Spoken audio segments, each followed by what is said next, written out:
สบายดีทุกคนมื้อนี้ทางโรงเรียนเฮาบ่มีแขกสักคนเลยเนาะตั้งแต่เต็มคืนจนฮอดเดี๋ยวนี้เป็นโรงแรมอาหารบ่มีแขกสักคนแล้วมื้อนี้หัวหน้าสั่งให้คัดเฟอร์นิเจอร์นะ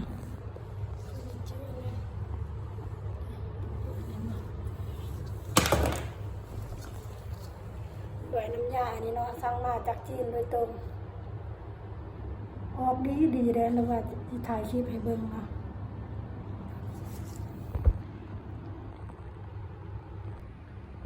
นี่เนาะเขาสิคัดแล้วจะให้เบิ่งเนาะมันออกดีเด้นี่เห็นบ่นี่ไปคัดกันเลยเนาะ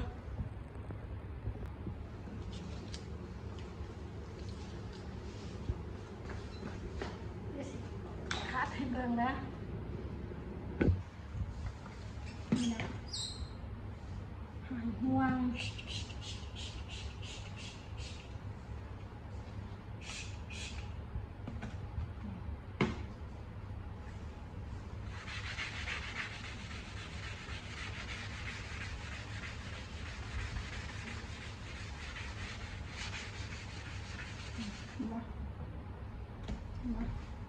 ออกวัดเลย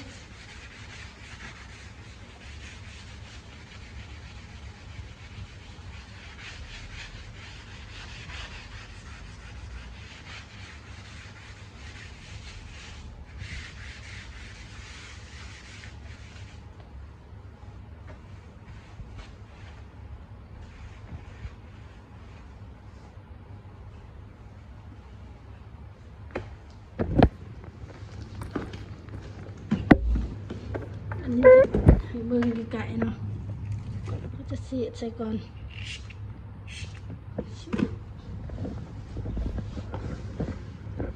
เขาจะทูน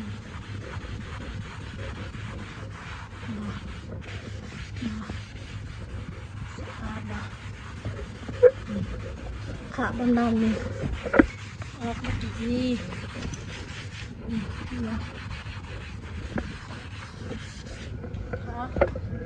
ของจีนเลยค่ะ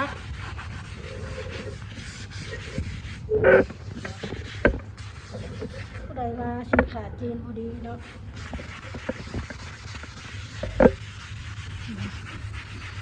อันนี้บอกว่าอันนี้มันบาทนะ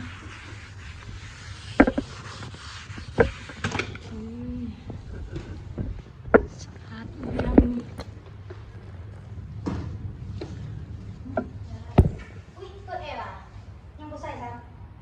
ตัวนี้ปัจจัยหมดได้แก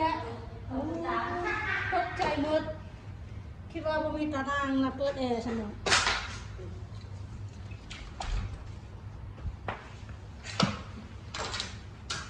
ตอนนี้เห็นเลยยัง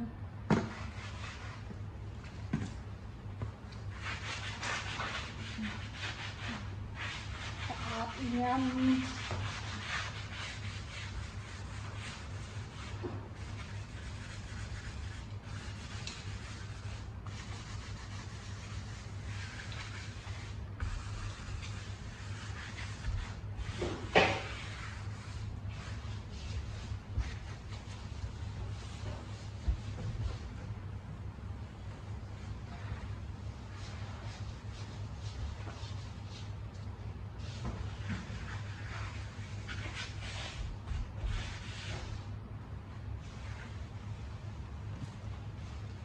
ของดีจากจีนเซ็ตนั่งอะไรนี่นะเซ็ตเบาะรถเซ็ตเฟอร์นิเจอร์